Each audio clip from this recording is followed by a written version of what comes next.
مون sighting کے بارے میں جو obviously ایک بہت اہم ایشو ہے کہ how can we have one Eid in the US. یہ بات کہ سورج کب طلوع ہونا ہے، فجر کب ہونی ہے، ظہر کب ہونی ہے، یہ بات کہ قمری مہینہ کب شروع ہونا ہے، شمسی کیلنڈر کیا ہے، اس کا مذہب سے کوئی تعلق نہیں. یہ علماء کا، مذہبی لوگوں کا فیصلہ کرنے کا کام ہی نہیں ہے سرے سے. یہ علم فلکیات کے ماہرین کا کام ہے. یعنی پہلی بنیادی بات یہ سمجھ لیجیے کہ اس کا مذہبی علماء سے کوئی تعلق نہیں ہے. قمری مہینہ کیسے طے کیا جاتا تھا؟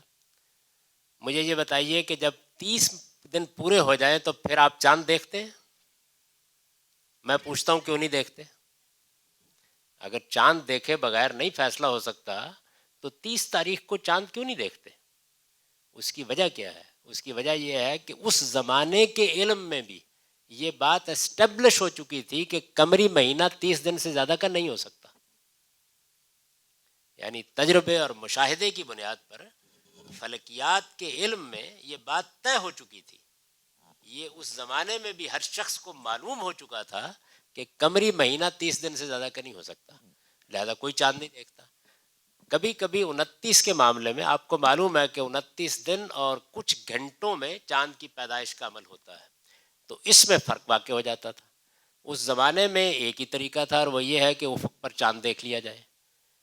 اس زمانے میں اب علم فلکیات کے ماہرین اس پوزیشن میں آ گئے ہیں کہ وہ آپ کو 1000 سال کا کیلنڈر بنا کے دے سکتے ہیں.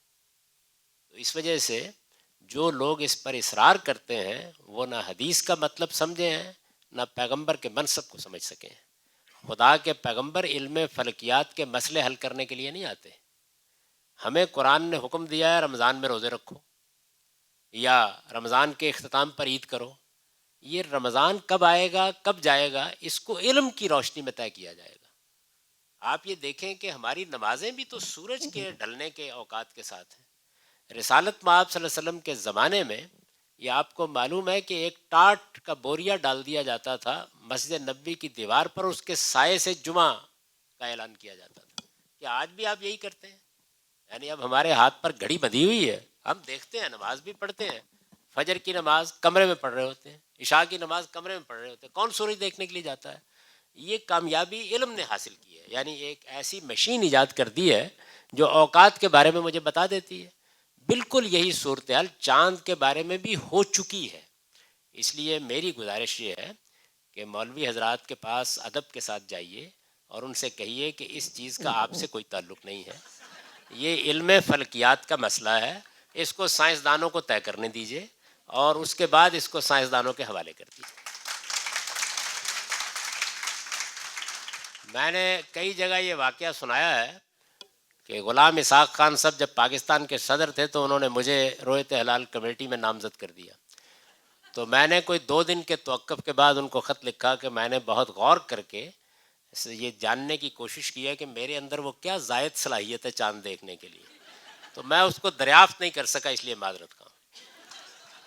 یہ میرا یا کسی دین کے عالم کا کام ہی نہیں ہے، حقیقت میں یہ سائنسدانوں کا کام ہے. تو پہلی چیز جو میں عرض کرتا ہوں وہ یہ ہے، جب تک آپ دیکھیے ہمیشہ یاد رکھیے کہ اگر ایک مسئلے کا تعلق ڈاکٹر سے ہے اور آپ اس کو ڈاکٹر کے سپرد نہیں کریں گے تو پھر آپ ساری زندگی عاملوں کے دھکے کھائیں گے.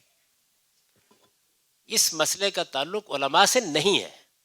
اس لیے ادب کے ساتھ، میں یہ نہیں کہتا کہ آپ زبردستی چھین لیں، ادب کے ساتھ ان سے کہیں کہ آپ کوئی اور کام کر لیں.